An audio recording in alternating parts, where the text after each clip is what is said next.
আসসালামু আলাইকুম বন্ধুরা, কেমন আছেন সবাই? চলে এলাম নতুন ভিডিও নিয়ে। আজকের ভিডিওতে আমি আলাপ করব চোখের অ্যালার্জি নিয়ে। আমাদের শরীরে রক্তে হিস্টামাইন নামক রাসায়নিক উপাদানের উপস্থিতির কারণে অ্যালার্জিক রিয়াকশন হতে পারে। আর যখন এই অ্যালার্জিক রিয়াকশনের কারণে চোখ চুলকায়, লাল হয়ে যায় কিংবা ফুলে ওঠে, তখনই তাকে বলা হয় চোখের অ্যালার্জি। সাধারণত ধুলো, বালি, ময়লা, গুঁড়ো মাটি, ফুলের রেণু কিংবা ধোঁয়া এসব থেকে অ্যালার্জিক রিয়াকশনেই চোখের অ্যালার্জি দেখা দিতে পারে। চোখের অ্যালার্জির কারণে চোখ চুলকানি, লাল হয়ে যাওয়া, চোখ দিয়ে পানি পড়া, নাক দিয়ে পানি পড়া কিংবা কাশি হয়ে যাওয়া, আলো সহ্য করতে না পারা ইত্যাদি অনেক ধরনের সমস্যা দেখা দিতে পারে। যাদের মাঝে মধ্যেই চোখের অ্যালার্জির সমস্যা দেখা দেয়, চোখ বারবার চুলকানো অথবা চোখ ঘষা যাবে না, চোখে কন্ট্যাক্ট লেন্স ব্যবহার না করাই ভালো।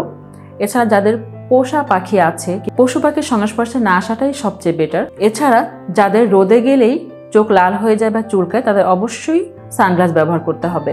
চোখের অ্যালার্জি কিভাবে ভালো করব? রিফ্লেক্সোলজি কোন পয়েন্ট থেরাপি করে আমরা চোখের সমস্যা থেকে দূরে থাকতে পারি? তো রিফ্লেক্সোলজি মাত্র একটি পয়েন্ট থেরাপি করেই কিন্তু চোখের অ্যালার্জি সম্পূর্ণ ভালো করা সম্ভব। আমাদের হাতের কনিষ্ঠ আঙুল বরাবর, আমাদের হার্ট লাইনের ঠিক 2 আঙুল নিচে যদি আমরা আমাদের আঙুলটা রাখি, তার ঠিক অপোজিটে আমাদের হাতের পিঠের দিকে এই পয়েন্টটি হচ্ছে আমাদের অ্যালার্জির পয়েন্ট।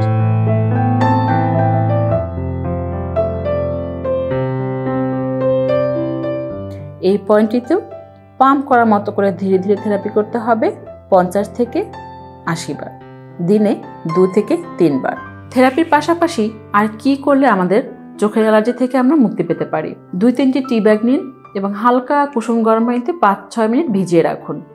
এবার এটি একদম ঠান্ডা হয়ে গেলে চোখের উপরে দিয়ে রাখুন 15 থেকে 20 মিনিট। এতে করে চোখের অ্যালার্জি খুব দ্রুত ভালো হয়ে যাবে।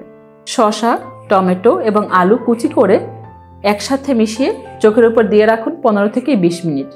এটিও আপনার চোখে জ্বালা ভাব, কড়কড়ে ভাব, চোখ ফোলা ভাব, চোখ লাল হয়ে যাওয়া, চোখ জ্বালা পোড়া করা সম্পূর্ণরূপে কমাতে সাহায্য করবে। তো বন্ধুরা, ভালো থাকুন, সুস্থ থাকুন। দেখা হবে আমাদের নেক্সট ভিডিওতে। চ্যানেলটি সাবস্ক্রাইব করে আমাদের সঙ্গেই থাকুন।